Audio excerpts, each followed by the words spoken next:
Hello, everybody, and thank you for logging in. I'm Muskan, and I'm your friend before CLAT and after that. Now, I hope that you all are enjoying your Sunday with the sample paper that is just released by CLAT. अब बहुत सारे speculations हैं जो already internet पे surface कर रहे हैं related to sample paper. I am here to break it down and give you some two simple changes जो यहाँ पे हुए हैं. दो मेजर चीज़ें जिसमें हमको कॉन्सेंट्रेट करना है. ठीक है, सबसे पहले स्टार्ट करने से पहले I just want to tell you that anybody who is looking for answers, discussion of concrete answers, I am not gonna do this here, क्योंकि सैम्पल पेपर का मेन आइडिया इज़ कि आपको सिर्फ हिंट्स मिले question से. ठीक है, not to give you what are the correct answers. तो इसका मतलब है अगर किसी के बहुत ज़्यादा अच्छे मार्क्स आए हैं इस सैम्पल पेपर में तो भी ज़्यादा खुश होने की बात नहीं है, अगर बहुत कम आए हैं तो भी बहुत ज़्यादा दुखी होने की बात नहीं है. यहाँ से हमें सिर्फ हिंट्स लेने हैं. ठीक है, आपका जो कॉन्क्रीट एनालिसिस है related two marks should always be with your mock paper, जहाँ पे एक्चुअली 120 क्वेश्चंस होते हैं जो कि रियल रेप्लिका होता है आपके पेपर का. ठीक है, तो मूविंग ऑन, हम पहले जिस्ट में डिस्कस करते हैं कि क्या सब मेजर चेंजेस हैं जो हो सकते हैं. ठीक है, सैम्पल पेपर से. But before doing that, now there is a kind of over confidence जो मैं देख पा रही हूँ बहुत ज़्यादा जो इंटरनेट पे है कि सैम्पल पेपर और रियल पेपर कभी अलाइन नहीं करते, तो हमें कुछ भी नहीं करना, मतलब ज़्यादा टेंशन नहीं लेनी है. Now even I believe that कि सैम्पल पेपर और क्वेश्चन पेपर अलाइन नहीं करते. But my thing here is कि दो सैम्पल पेपर निकले हैं और दोनों में चेंजेस आए हैं. ठीक है, and even if there is 1% chance कि सैम्पल पेपर के चेंज एग्जीक्यूट हो जाते हैं रियल पेपर में, then I don't want anybody who is preparing since 1 year, since months, since 2 years etc. उनका कहीं भी तरीके से टाइम वेस्ट हो या उनको इस एग्ज़ाम में कुछ भी ऐसा आए जो हमें ऑलरेडी पता था आने वाला है बट हमने ओवर कॉन्फिडेंस में प्रिपेयर नहीं किया. ठीक है, तो हमें तैयारी दोनों एंड्स की रखनी है. ठीक है, we don't have to be extreme in any situation. सिर्फ सैम्पल पेपर के बेसिस में भी तैयारी नहीं करनी और सिर्फ सैम्पल पेपर को छोड़ के अपनी नॉर्मल तैयारी भी नहीं करनी. ठीक है, अब कमिंग टू की टेक अवेज, सबसे पहला है जीके. हमारा सबसे मेजर चेंज है इस सैम्पल पेपर का. ठीक है, उसके भी एडवांटेजेस हैं, डिसएडवांटेजेस हैं जो मैं डिस्कस करूँगी. ठीक है, सेकेंड थिंग, पैसेज की लेंथ जो है वो 450 वर्ड्स ही रहेगी, उसको एक्सीड नहीं करने वाली पैसेज की लेंथ. ठीक है, उससे कम ही रहेगी. उसके भी एडवांटेजेस है, डिसएडवांटेज है, किस टाइप से तैयारी कर सकते हो आप, वो सारी चीज़ें हम डिस्कस करने वाले हैं. थर्ड थिंग इज़ कि स्टेटमेंट बेस्ड क्वेश्चंस में अभी भी मुझे लग रहा है एम्फसाइज बहुत ज़्यादा है. So there are some chances कि स्टेटमेंट बेस्ड क्वेश्चंस को ही इस बार दिया जाए. ठीक है, इसके अलावा कोई भी मेजर चेंज नहीं है. Will discuss all of this as we begin with a question paper, starting with the passage 1 which is about universal declaration of human rights से निकल के ह्यूमन राइट्स इंडेक्स आया है जो कि ये डिस्कस करता है कि कैपिटल पनिशमेंट और ये सब के बेसिस में ह्यूमन राइट्स कितनी दी जाती है कोई भी कंट्री पे, उसके हिसाब से रैंकिंग होती है पर्टिकुलर कंट्रीज़ की. ठीक है, सो इस बारे में पैसेज है, बहुत सारी डिटेल्स है पैसेज में रिलेटेड टू डिफरेंट कंट्रीज़. कुछ भी ज़्यादा मेजर चेंज नहीं है, सेम वही चीज़ें, सेंट्रल आइडिया डिस्कस किया जा रहा है. ठीक है, सिग्निफिकेंस क्या है, मतलब क्या बेसिकली मेजरमेंट हमारा वो है, चीज़ें हैं जिससे हम काउंट करते हैं किसी भी कंट्री का इंडेक्स, ये पूछा जा रहा है. एक फ्रेज पूछा जा रहा है कि littered with examples of violation का मतलब क्या होता है. तो कुछ भी ज़्यादा चेंज नहीं है पहले पैसेज में. Moving on to the next one, यहाँ वाला पैसेज आ गया है अब छोटा. पैसेज छोटे होने का ना एक बहुत बड़ा एडवांटेज है कि वर्स्ट केस सिनेरियो इमेजिन कर लो कि अगर आपका पैसेज जो है वो ऐसा आ जाता है कि आपके एकदम सर के ऊपर से चले जाए. ठीक है, तो आपके chances of losing marks would only be 2 to 3 marks, क्योंकि उससे ज़्यादा क्वेश्चन नहीं पूछे जाएंगे इतने छोटे पैसेज से. उससे ज़्यादा क्वेश्चन निकल के आना इज़ नेक्स्ट टू इम्पॉसिबल. ठीक है, ऑन दी कॉन्ट्रेरी अगर पहले आपके साथ ऐसा होता तो आपके 4 से 5 मार्क्स जाते, 5 से 6 मार्क्स जाते उस चीज़ पे. ठीक है, so this is one advantage.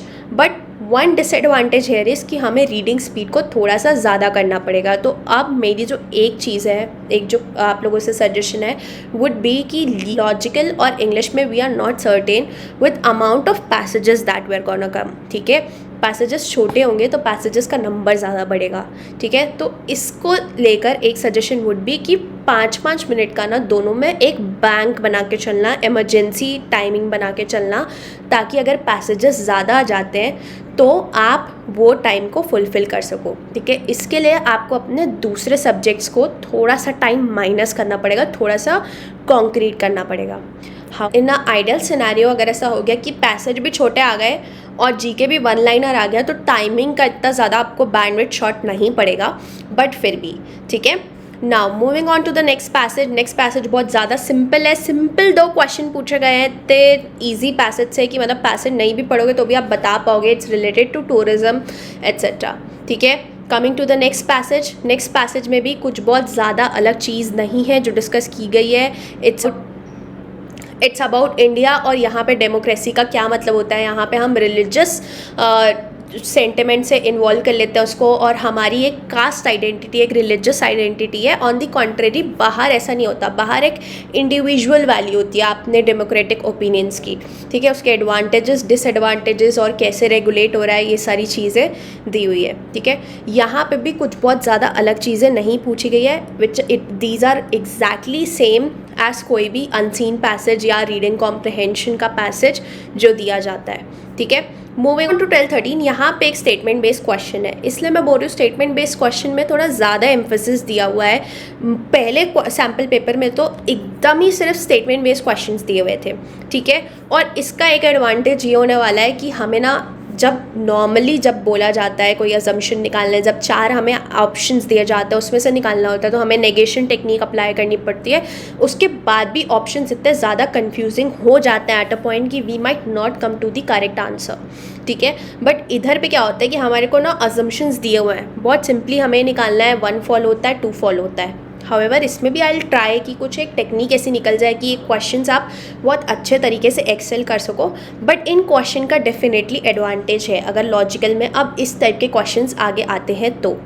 My thing would be कि आप स्टेटमेंट बेस्ड क्वेश्चंस को हेंसफोर्थ प्रिपेयर करना चालू कर दो, नो मैटर आपके कोचिंग के मॉक में वो इंक्लूड हो रहे हैं या नहीं हो रहे हैं। आपकी तैयारी बोथ द एंड्स की होनी चाहिए, ठीक है। नाउ 13 से हम सीधा 14 पे आ जाते हैं और 14 पे हमने देखा कि जी के सेक्शन चालू हो जा रहा है, ठीक है। यहाँ से now I am not sure कि इफ़ दिस अप्लाइज और नॉट, बट यहाँ पे थोड़ा बहुत ऐसा हो सकता है कि CLAT is trying to replicate, not entirely but somewhat trying to replicate the AILET paper, ठीक है।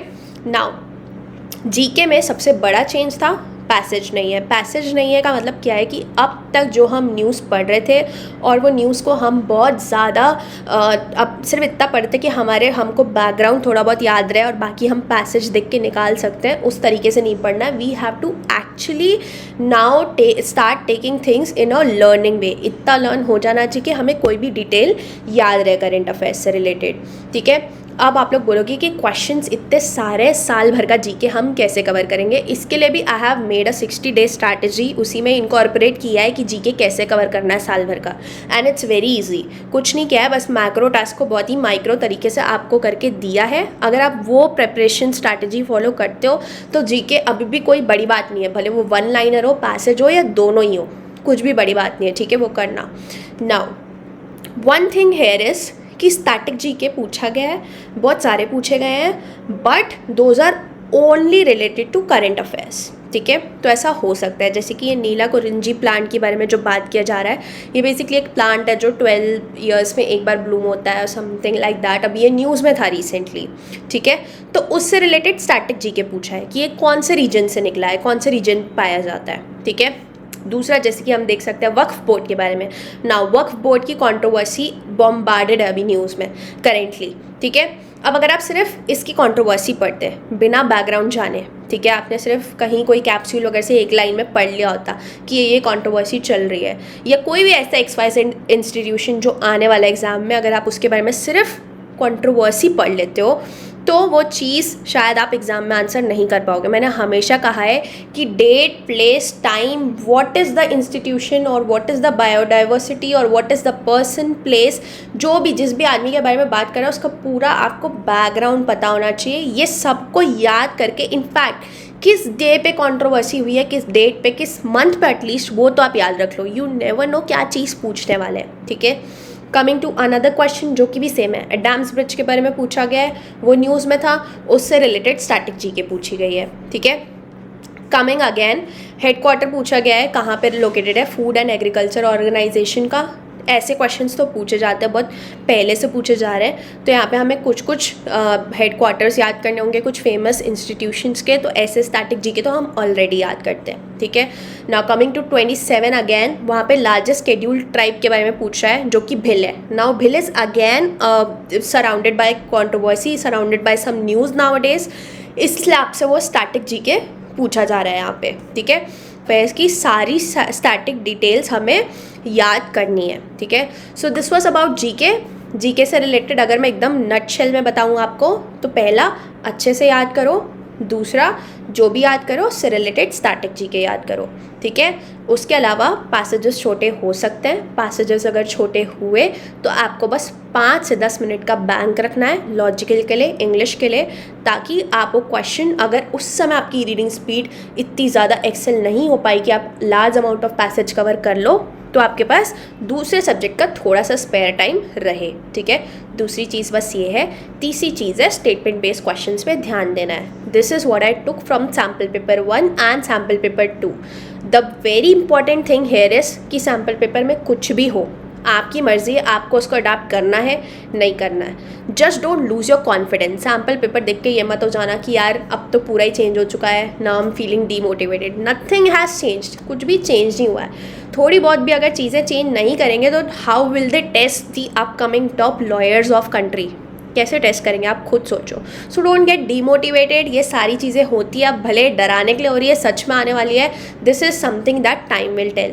हमें पूरी स्ट्रैटेजी अपनी अच्छे तरीके से बना के रखनी है.